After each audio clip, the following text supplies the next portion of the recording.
ஆதி என்னும் பராபரையே அன்பான மனோன்மணியே சோதி என்னும் பஞ்சகத்தாலே சொற்பெரிய கரிமுகனே தீர்த்து நீக்கும் கந்தவளே திருத்துகின்ற குருநாதர்களே 18 சித்தர்களே பண்பான பரமசிவமே ஓதியே ஜோதிடங்கள் உரைப்பதற்கு நாத விந்து வடிவாக நல்ல துணை ஆவீரே. உலகில் உள்ள தமிழ் பேசும் அனைத்து நாள் உள்ளங்களுக்கும் மற்றும் ஜோதிட சார்ந்தவர்களுக்கும் மூத்தோர்களுக்கும் ஆர்வலர்களுக்கும் மற்றும் இந்த காணொலியை காணும் உங்களுக்கும் ஆஸ்தோராஜின் இனிய நல்வணக்கங்கள்.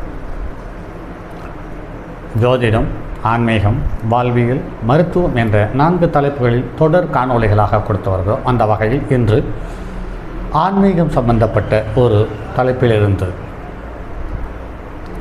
கடந்த 2-3 காணொலிகளாக ஆஞ்சநேயரும் ஆஞ்சநேயரனுடைய சிறப்புகளும் ஆஞ்சநேயரனுடைய வழிபாட்டு ஸ்தலங்களும் சார்ந்த தகவல்களை கொடுத்து வருகிறோம். அந்த வகையில் இன்று தொடர்ந்து ஆஞ்சநேயரனுடைய சிறப்பு பெற்ற ஸ்தலங்களும் அதனுடைய வழிபாட்டு முறைகளும் அதனுடைய சக்தியும் பக்தியும் சார்ந்த தகவலை பார்ப்போம்.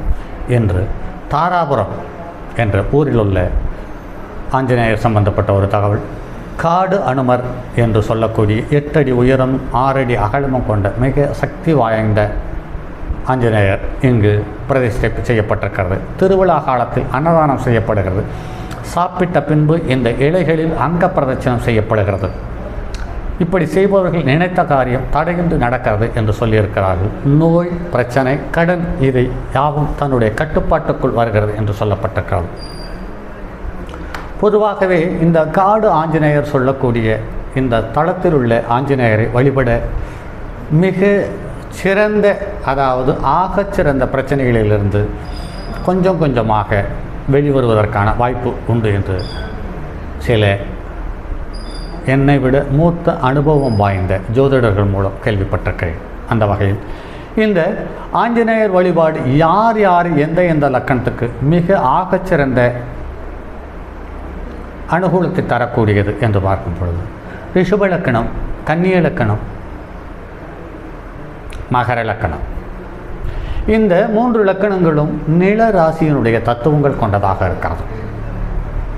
அதிலேயும் ரிஷப லக்கணம், ரிஷப ராசி, அதாவது நவாம்சத்தில் ரிஷப லக்கணமாக இருக்கும் பட்சத்தில் அவர்களுக்கு ஒரு முறை இந்த தாராபுரம் ஆஞ்சநேயரை வணங்கி வந்தாலே உங்களுடைய வாழ்க்கையில் ஒரு பெருத்த மாற்றம் ஏற்படும். அது மட்டுமல்லாமல் கன்னிய லக்கணம், கன்னிய ராசி அம்சத்தில் கன்னிய லக்கணமாக இருக்கும் பட்சத்தில் அவர்கள் ஒரு முறை இந்த ஆஞ்சநேயரை வணங்கி தரிசனம் செய்து பாருங்கள், உங்களுடைய வாழ்க்கையில் பெருத்த மாற்றம் ஏற்படும். அடுத்து மகர இலக்கணம், மகர ராசி நவாம்சத்தில் மகர இலக்கணம் அமைந்தவர்களும் இந்த காடு ஆஞ்சநேயர் ஸ்தலத்தில் ஒரு முறை அர்ச்சனை செய்து தரிசனம் செய்து வாருங்கள், உங்களுடைய வாழ்க்கையில் பெருத்த மாற்றம் ஏற்படும். அடுத்து திருப்பத்தூர், வட ஆற்காடு மாவட்டம் திருப்பத்தூர். இங்கு 6 அடி உயரமுள்ள ஆஞ்சநேயர் உள்ளார். இவருக்கு கார்த்திகை தீபத் திருநாளில் வைகுண்ட தீப திருவிழா நடத்தப்படுகிறது. நினைத்ததை நடத்தி வைக்கக்கூடிய அல்லது நினைத்ததை நடத்தி வைக்கிறது மட்டுமல்லாமல் அதில் ஒரு சந்தோஷத்தையும் நிம்மதியையும் அள்ளித்தரக்கூடிய அற்புதமான சக்தி கொண்ட ஆஞ்சநேயர் என்பது இது எண்ணற்ற நண்பர்கள் சொல்லி கேள்விப்பட்டிருக்கிறோம், நூல்கள் சொல்லி கேள்விப்பட்டிருக்கிறோம். இது இல்லாத இந்த திருப்பத்தூர் உங்களுடைய வாழ்க்கையில் ஒரு திருப்பத்தை அள்ளித்தரும் ஆஞ்சநேயர் என்றால் அது திருப்பத்தூர் ஆஞ்சநேயராக மட்டும் இருக்க முடியும் என்று சொல்லி கூறி, மற்றும் சென்னையில் மயிலாப்பூரில் இங்கு 16 அடி உயரத்தில் இருக்கக்கூடிய ஆஞ்சநேயர் சிலை உருவாக்கப்பட்டிருக்கிறது. கோடி அர்ச்சனை விழா இங்கு சீரும் சிறப்பமாக நடப்பட்டிருக்கிறது.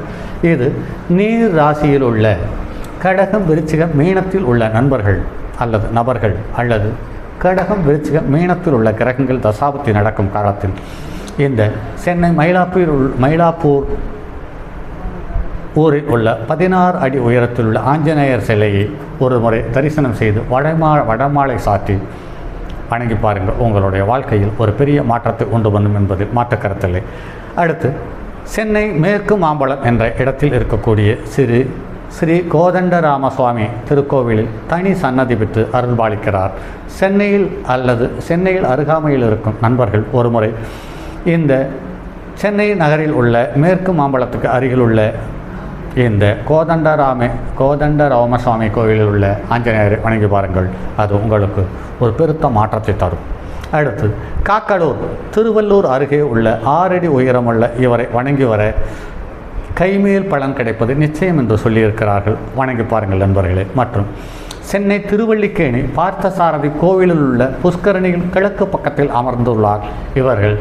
உங்களுடைய ஜாதகத்தில் விருச்சிக லக்கணம் விருச்சிக ராசியில் அமரப்பெற்ற கிரகங்கள் அல்லது விருச்சிக லக்கணம் விருச்சிக ராசியில் பிறந்தவர்கள் அல்லது அம்சத்தில் விருச்சிக லக்கணம் விருச்சிக ராசி அமைந்தவர்கள் இந்த பார்த்தசாரதி கோவிலில் புஷ்கரணியினுடைய கிழக்கு பக்கத்தில் உள்ள ஆஞ்சநேயரை ஒரு முறை தரிசனம் செய்து பாருங்கள். உங்களுடைய வாழ்க்கையில் அற்புதமான மாற்றம் உருவாகும். அடுத்தது ஸ்ரீமுஷ்ணம் பூவராக சுவாமியின் மேற்கு பகுதியில் உள்ள நந்தவனத்திற்கு மேற்கு பகுதியில் கோவில் உள்ளது. இது ராமர் பட்டாபிஷேக கோலத்துடன் இருப்பது கண்கொள்ளா காட்சி. மிக துயரத்தில் உள்ளவர்கள் இங்கு வந்து வணங்கி வர நலம் பெறுவார்கள் என்று சொல்லப்பட்டிருக்கிறது. சிதம்பரம் பக்கத்தில் ஸ்ரீமுஷ்ணம் உள்ளது. அதாவது விருத்தாச்சலம் பஸ் நிலையத்திலிருந்து சிறிய பேருந்துகள் வசதிகள் இருக்கிறது. இது இல்லாத ஆட்டோ மூலமும் தரிசனம் செய்தலாம். உங்களுடைய வாழ்க்கையில் ஒரு பெரிய மாற்றம் ஏற்படும் என்பதில் மாற்றுக்கருத்தில்லை. அதே சமயத்தில் அருகில் உள்ள ஸ்ரீ பூவராக பெருமாள் என்று ஒரு அதீத சக்தி வாய்ந்த கௌளவ கரணத்துக்கு உரிய பெருமாள் கோவில் இருக்கிறது. அந்த விநாயகரை வணங்கி அந்த ஆஞ்சநேயரை வணங்கி அந்த பெருமாளையும் வணங்கி வாருங்கள். உங்களுடைய வாழ்க்கையில் பெருத்த மாற்றம் ஏற்படும் என்பதில் மாற்றுக்கருத்தில்லை. சரி நண்பர்களே. மற்றும் சிக்கல் இது கடற்கரையோரத்தில் பேரளத்துக்கு பக்கத்தில் பாண்டிச்சேரிக்கு பக்கத்தில் இருக்கிறது. சிக்கல் ஸ்ரீ வரதராஜ ஆஞ்சநேயர் பெருமாள் ஸ்தலம் உள்ளது. காரிய தடை குழந்தை பேர் உண்டாக வெளிநாடு செல்ல தடை ஏற்படுபவர்கள் இந்த சிக்கலில் உள்ள ஆஞ்சநேயரை வணங்கி வர நீங்கள் நலம் பெறும். உங்களுடைய வாழ்க்கையில் ஒரு பெருத்த மாற்றம் ஏற்படும். அந்த மாற்றம் உங்களுடைய விரும்பத்தக்க மாற்றமாக இருக்கும் என்பதில் மாற்று கருத்தில்லை. அடுத்து அனந்தமங்கலம் என்ற ஊரில் இருக்கிற ஸ்ரீ திரிநேத்திர தஜ புஜவீர ஆஞ்சநேயர் என அழைக்கப்படுகிறார். சிவபெருமானைப் போல 3 கண்கள் பெற்றுள்ளார். 10 கரங்கள் உள்ளது. இவரை வணங்கி வர எதிரிகள் தொல்லையிலிருந்து விலகலாம். நினைத்தது நினைத்தபடி நடக்கும். 40 நாட்கள் விரதமிருந்து பூஜித்தால் வெற்றி உங்களை தேடி வரும் என்று சொல்லப்பட்டிருக்கிறது. அடுத்தது நல்லாட்டூர். நினைத்ததை நடத்தி காட்டும் மிக தொன்மையான ஆஞ்சநேயரின் கழுத்தில் நவரத்தன மாலை போன்ற அமைப்பும் காலில் சலங்கையும் வாளில் மணியும் சிலையின் பின்புறத்தில் ஸ்ரீராமரின் 10 அவதார நிலைகளும் பொறிக்கப்பட்டுள்ளது. இக்கோவிலில் புதை கொண்ட கிணறு வெளிவந்து நல்ல தண்ணீரை கொடுத்து வருவதும் சிறப்பு. நல்லாட்டூர் திருத்தணியிலிருந்து 13வது கிலோமீட்டரில் இருப்பதாக சொல்லப்பட்டிருக்கிறது. அடுத்தது இடுகம்பாளையம். விஜயநகர பேரரசர் ஸ்ரீ கிருஷ்ணதேவராயர் ஆட்சி காலத்தில் கட்டப்பட்ட விக்கிரகம் சுமார் 8 அடி பாறையில் 6 அடி உயரத்தில் கட்டப்பட்டுள்ளது. கல்வி தடை, திருமண தடை, தொழில் தடை உள்ளவர்கள் இவரை வணங்கி வர பிரச்சனைகள் தீர்ந்து சுபம் பெற்றிருக்கிறார்கள் என்று சொல்லப்பட்டிருக்கிறது. வழி மேட்டுப்பாளையம் சிறுமுகை. இந்த ஊரிலிருந்து பேருந்து வசதி உள்ளதாக தகவலை சொல்லியிருக்கிறார்கள். அடுத்து பஞ்சமுக ஆஞ்சநேயர், அதாவது 5 முகங்கள் கொண்ட ஆஞ்சநேயர் சம்பந்தப்பட்ட தகவல்கள். சேலம் ஸ்ரீ கந்தாசிரமம் என்ற ஸ்தலத்தில் 18 அடி உயரம் உள்ள சேலம் ஸ்ரீ கந்தாசிரமத்தில் வடிவமைக்கப்பட்டுள்ளது.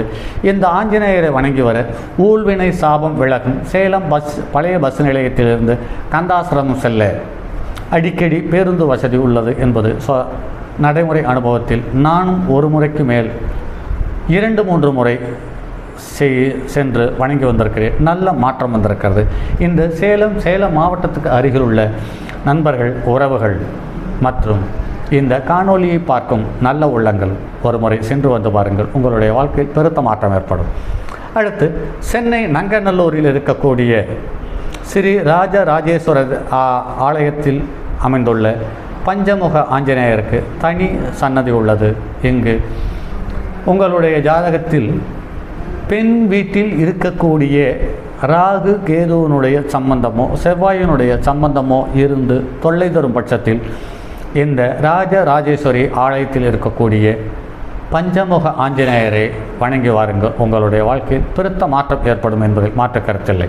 அடுத்தது கும்பகோணத்துக்கு அருகில் உள்ள அல்லது கும்பகோணத்தில் உள்ள ராமசாமி சக்கரபாணியார் கோவிலில் உள்ள பிரகாரத்தில் வாயு மூலையில் பஞ்சமுக ஆஞ்சநேயரை பிரதிஷ்டை செய்திருக்கிறார்கள். இந்த பஞ்சமுக ஆஞ்சநேயரையும் ராமசாமி சக்கரபாணி தெய்வத்தையும் வணங்கி ஆஞ்சநேயருக்கும் சக்கரபாணிக்கும் தனித்தனியாக 5 நெய் தீபங்கள் ஏற்றி வர பட்சத்தில் உங்களுடைய மனதில் உள்ள எண்ணங்களால் ஏற்படும் பயம் அல்லது கற்பனை பயம் சார்ந்த பாதிப்பிலிருந்து நிரந்தரமாக வெளிவருவீர்கள் என்பதை கருத்தில் கொள்ளுங்கள். இது எனது நண்பர்களுக்கும் வாடிக்கையாளருக்கும் சொல்லி நல்ல பலன் தந்திருக்கிறது என்பது தகவலையும் கூடுதல் தகவலாக சொல்லுகிறேன். மற்றும் அடுத்ததொரு பதிவில் சந்திப்போம். அதுவரை உங்களிடமிருந்து விடைபெறுவது உங்கள் அன்பு நண்பன் எம் ராஜரத்தினம். தங்கமான் மழுவோடேந்தி தன்மதி தலையில் கொண்டோர் மங்கையர் பதிக்கச் சொன்ன மாமொழி ஜோதிடத்தை இங்கு யாம் உரைப்பதற்கோ இமை என்னும் பிழை வராமல் காக்க செங்கன் மால் மருகன் யானைச்சரன் பதம் காப்பதாமே.